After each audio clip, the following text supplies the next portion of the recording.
अब समय की मांग है कि देश में एक सेकुलर सिविल कोड हो।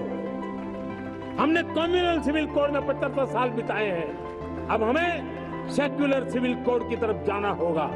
1 लाख नौजवानों को आगे लाना चाहते हैं जिनके परिवार में किसी का भी कोई राजनीतिक बैकग्राउंड ना हो। बार बार चुनाव इस देश की प्रगति में रुकावट बन रहे हैं।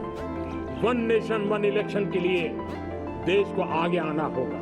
मेरे प्यारे देशवासियों, हमारे देश में सुप्रीम कोर्ट ने बार बार यूनिफॉर्म सिविल कोड को लेकर जो चर्चा की है, अनेक बार आदेश दिए हैं, क्योंकि देश का एक बहुत बड़ा वर्ग मानता है और उसमें सच्चाई भी है कि जिस सिविल कोड को हम लेकर के जी रहे हैं वो सिविल कोड सचमुच में तो एक प्रकार का कम्युनल सिविल कोड है, भेदभाव करने वाला सिविल कोड है।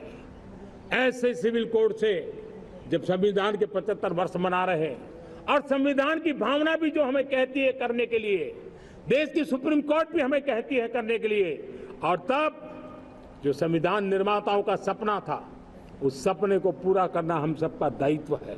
और मैं मानता हूं इस गंभीर विषय पर देश में चर्चा हो, व्यापक चर्चा हो, हर कोई अपने विचारों को लेकर के आए और उन कानूनों को, जो कानून धर्म के आधार पर देश को बांटते हैं, जो ऊंच नीच का कारण बन जाते हैं, ऐसे कानूनों को आधुनिक समाज में कोई स्थान नहीं हो सकता है। और इसलिए मैं तो कहूंगा अब समय की मांग है कि देश में एक सेकुलर सिविल कोड हो। हमने कम्युनल सिविल कोड में 75 साल बिताए हैं। अब हमें सेक्युलर सिविल कोड की तरफ जाना होगा और तब जाकर के देश में धर्म के आधार पर जो भेदभाव हो रहे हैं, सामान्य नागरिक को जो दूरी महसूस होती है, उससे हमें मुक्ति मिलेगी। बार बार चुनाव इस देश की प्रगति में रुकावट बन रहे हैं, गतिरोध पैदा कर रहे हैं। आज कोई भी योजना को चुनाव के साथ जोड़ देना आसान हो गया है, क्योंकि हर 3 महीने 6 महीने कहीं न कहीं चुनाव चल रहा है। कोई भी योजना जाहिर करोगे आप तो मीडिया में देखेंगे चुनाव आया तो फलाना हो गया, चुनाव आया तो फलाना हो गया। हर काम को चुनाव के रंग से रंग दिया गया है और इसलिए देश में व्यापक चर्चा हुई है। सभी राजनीतिक दलों ने अपने विचार रखे हैं। एक कमेटी ने बहुत बढ़िया अपना रिपोर्ट तैयार किया है। 1 नेशन 1 इलेक्शन के लिए देश को आगे आना होगा। मैं लाल किले से तिरंगे की साक्षी में देश के राजनीतिक दलों से आग्रह करता हूं, देश के संविधान को समझने वाले लोगों से आग्रह करता हूं कि भारत की प्रगति के लिए, भारत के संसाधनों का सर्वाधिक उपयोग जन सामान्य के लिए हो, उसके लिए 1 नेशन 1 इलेक्शन के सपने को साकार करने के लिए हमें आगे आना चाहिए।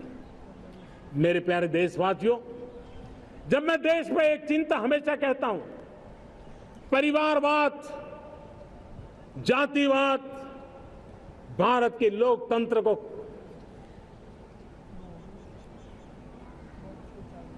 बहुत नुकसान कर रहा है। देश को, लोक राजनीति को हमें परिवारवाद और जातिवाद से मुक्ति दिलानी होगी। आज मैं देख रहा हूं मेरे सामने जो नौजवान है, उसमें लिखा हुआ है माय भारत, जिस संगठन का नाम है उसकी चर्चा लिखी है। यहां बहुत बढ़िया तरीके से लिखा हुआ है। माय भारत के अनेक मिशन है। एक मिशन ये भी है कि हम जल्द से जल्द देश में राजनीतिक जीवन में जनप्रतिनिधि के रूप में 1 लाख ऐसे नौजवानों को आगे लाना चाहते हैं। शुरुआत में 1 लाख नौजवानों को आगे लाना चाहते हैं जिनके परिवार में किसी का भी कोई राजनीतिक बैकग्राउंड न हो, जिसके माता पिता भाई बहन चाचा मामा मामी कभी भी राजनीति में नहीं रहे, किसी भी पीढ़ी में नहीं रहे, ऐसे होनहार नौजवानों को फ्रेश ब्लड 1 लाख, चाहे वो पंचायत में आए, चाहे नगर पालिका में आए, चाहे जिला परिषदों में आए, चाहे विधानसभा में आए, लोकसभा में आए, 1 लाख नए नौजवान, कोई भी प्रकार का पूर्व का राजनीतिक इतिहास उनके परिवार का ना हो, ऐसे फ्रेश लोग राजनीति में आए ताकि जातिवाद से मुक्ति मिले, परिवारवाद से मुक्ति मिले, लोकतंत्र को समृद्धि मिले। और जरूरी नहीं है कि एक दल में जाए, उनको जो पसंद हो उस दल में जाए, उस दल में जाकर के वो जनप्रतिनिधि बन करके आगे आए।